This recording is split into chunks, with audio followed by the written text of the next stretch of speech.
Hey guys, my name is NosferKitty and welcome back to Red Embrace Hollywood. We just got back from the beach where we picked up a ghoul. I'm not entirely sure what the fuck David is. I'm not really happy the fact that his name is David. That's not, me shading anybody. I'm just not happy that his name is David because hello, the Lost Boys. Anyway, we are at the hotel. We brought this thing back with us, and now we're probably going to get the shit chewed out of us by Charisse. So that's great. And I cannot imagine that Randall's going to take this at all. He's not going to be happy with this at all. What are we supposed to do about this? We got this skinny little Twinkie boy running around after us when we got beefcake. Like, just laid out on a silver platter for us. I don't get it. Anyway, here we go. Unlike the other night, Charisse was already sitting there.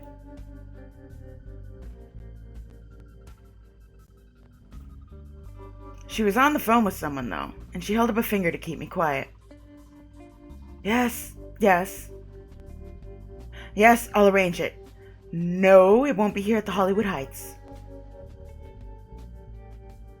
What? No human baggage, thank you. I'm sure he can look after himself for a few days. Yes. No, I really don't. Very well. Goodbye. She forcefully clamped down the receiver, letting out a disgruntled sigh. The idiot can't even deal with his own coven. As if my hands aren't full enough right now either. Everyone always needs something, without fail.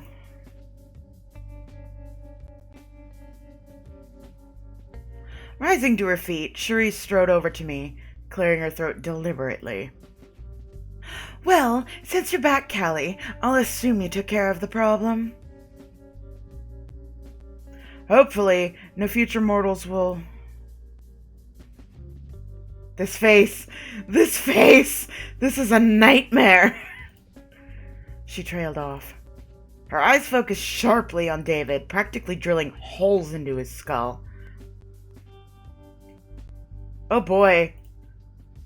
He shrunk back behind me, as if hoping I'd serve as a barrier between him and Charisse's death stare.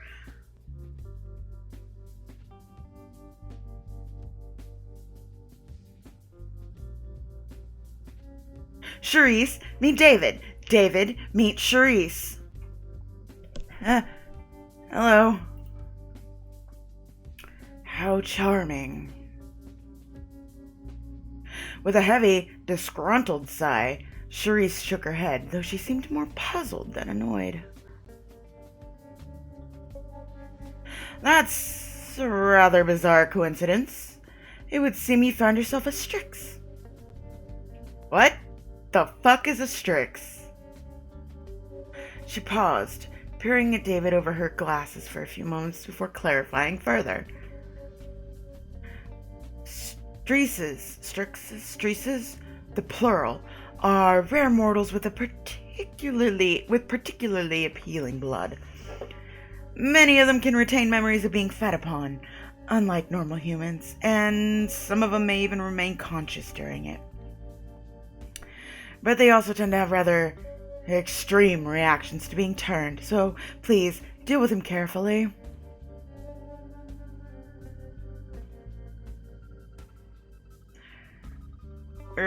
This one. Charisse nodded, although judging from the faint curl of her upper lip, she didn't really approve of David to begin with. Just so you are aware, I do not advocate taking live-in blood pets.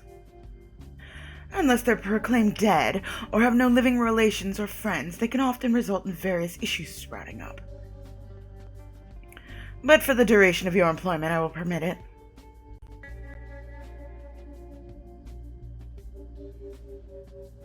Should I murder all of his social circles? No, we're not going to do that.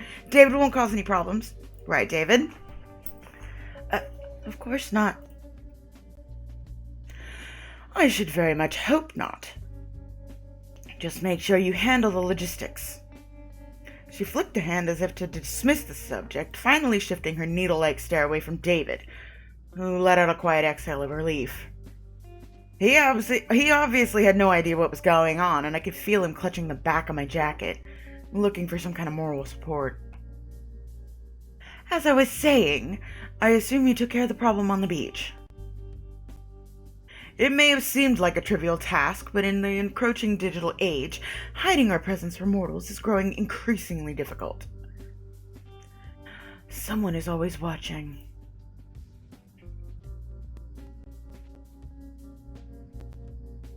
You are ridiculously pretty. It's just too fucking bad you're so mean. Now, your next job involves further diplomacy, and fortunately for you, no servers. As always, she coasted onto my next duties in her perpetually impatient tone. However, it does involve returning to a place that may be all too familiar. The abattoir, the same club where your sire visited you.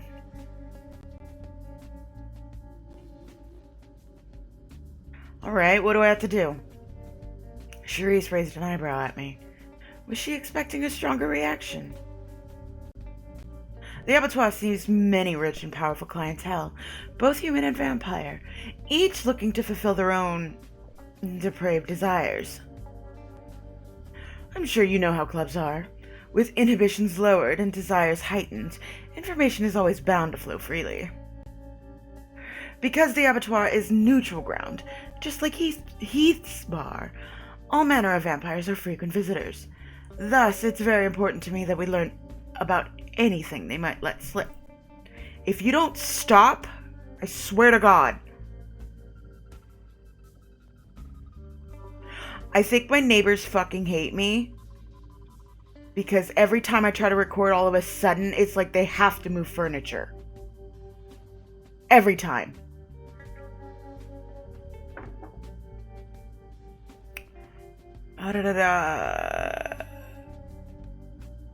Doesn't that defeat the whole point of neutral ground?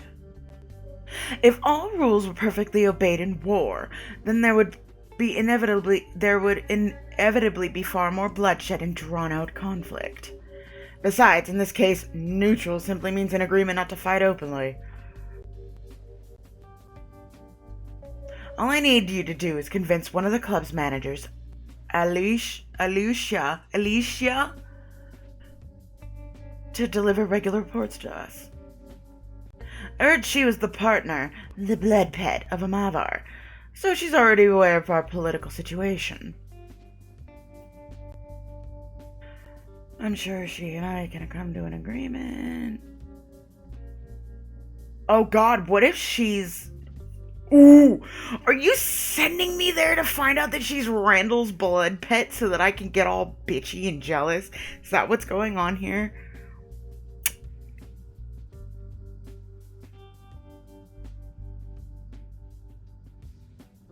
Ooh, this one. Then remind her that the Asari are better patrons, and we will remember who aided us, and who stood against us when the war is over. However, keep in mind that Alicia is a very willful woman. She's highly capable for a mortal and very knowledgeable of our unique abilities. I doubt simple force would be effective, and the last thing we want is for her to end up working against us. So, please, don't try and bat her around.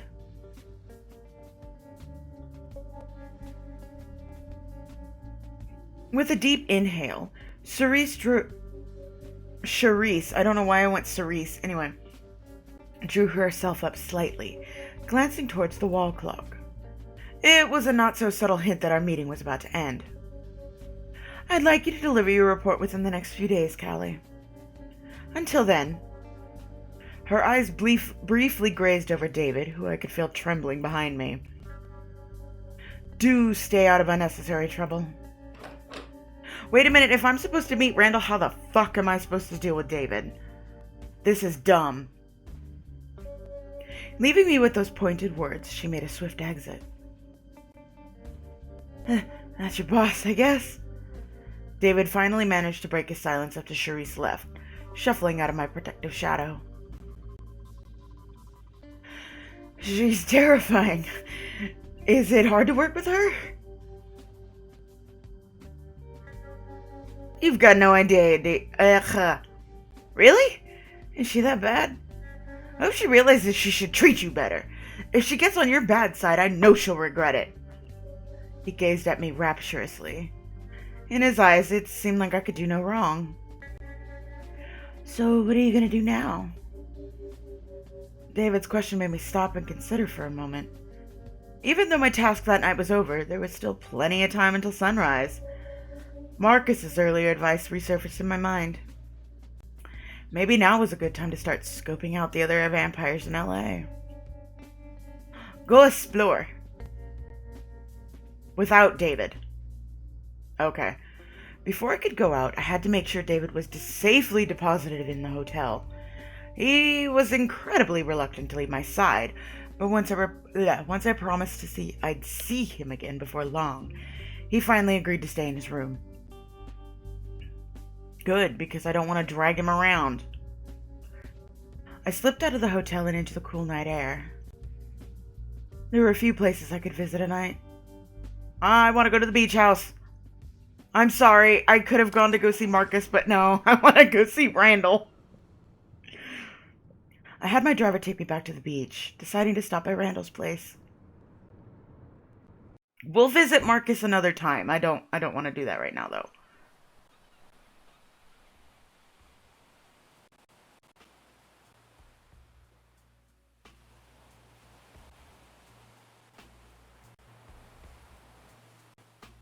Hello?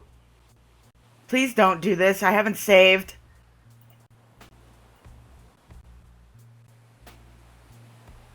There. Okay. Retracing my steps from the other night, I found it again easily, though the strong scent of Mavi was enough of a trail on its own. The door was already unlocked, so I let myself in.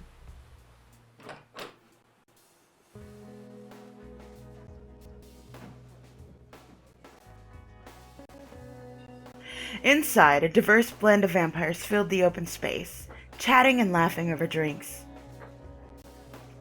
I didn't see Randall anywhere, but I did spot Jack lurking off by himself. Talk to Jack. I wandered over to Jack, whose stocky figure stood silently near the doorway.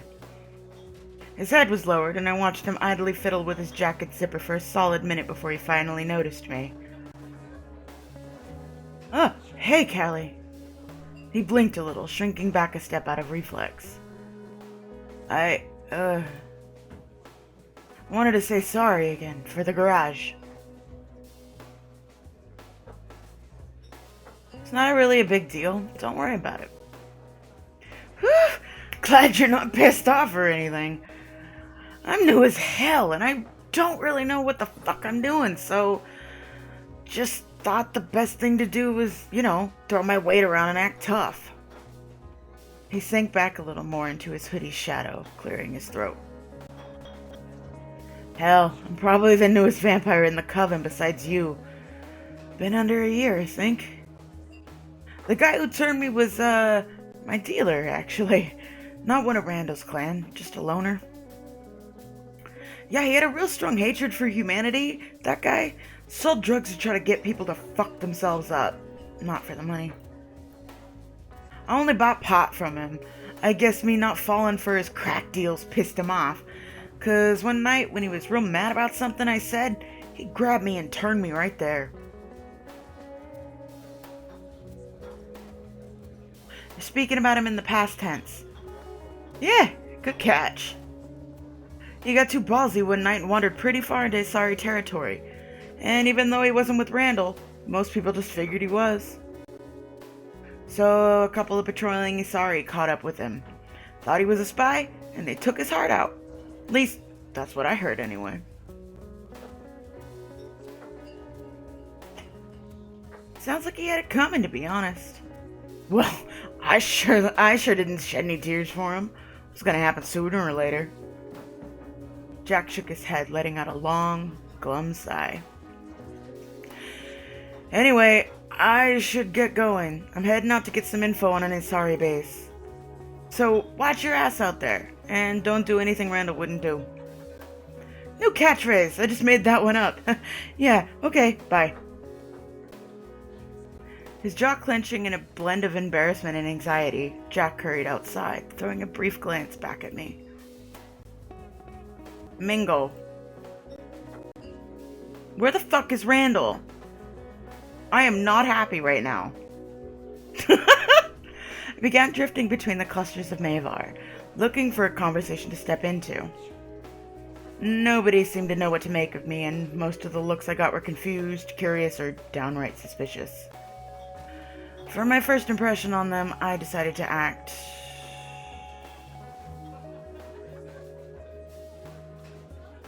cool and collected. When the Mavar inevitably started asking me... Brain, please. When the Mavar inevitably started asking me questions, I gave them calm, confident answers, giving off the impression that I was in control of my circumstances. As the night went on, none of them really thawed or became affable. Although I got some stilted laughs and the occasional smile thrown my way.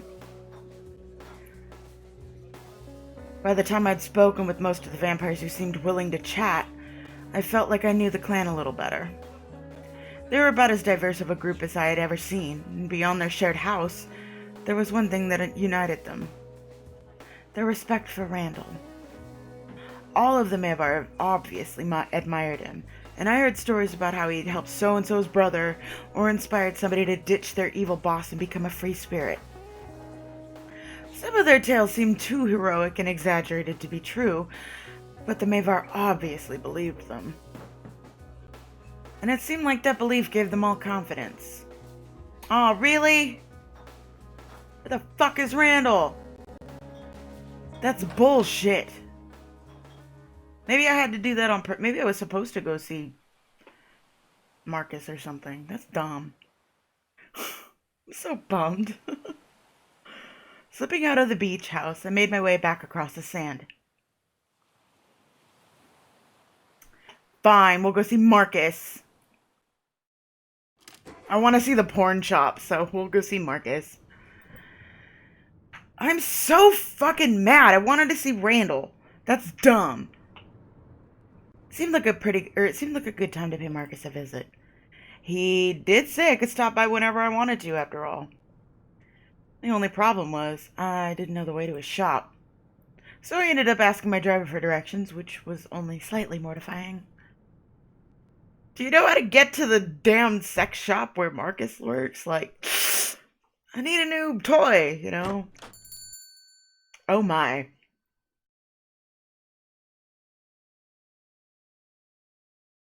I'm looking at things, sorry.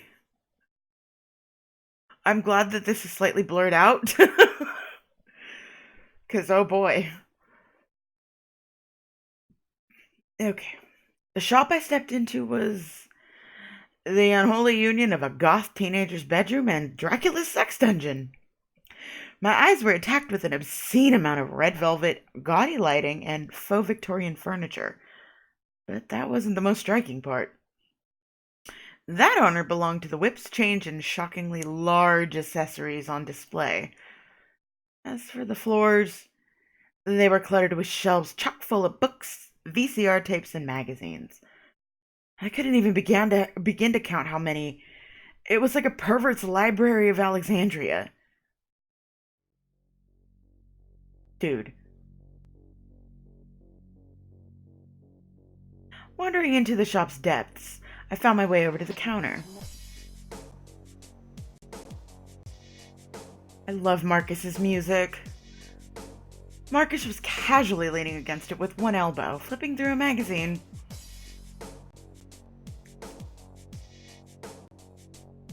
There was no way he hadn't noticed me, but he still didn't look up.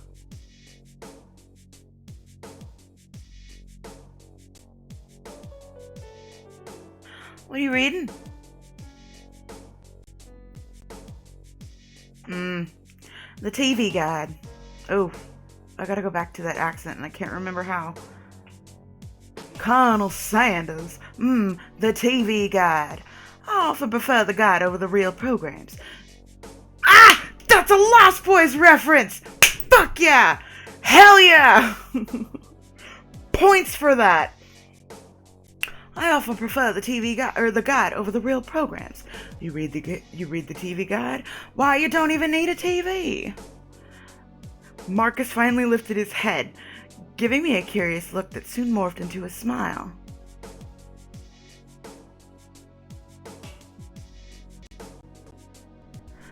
Don't you dare fucking crash on me right now. Ah, Callie, I was expecting you tonight. You were? Why? That sounds a little ominous.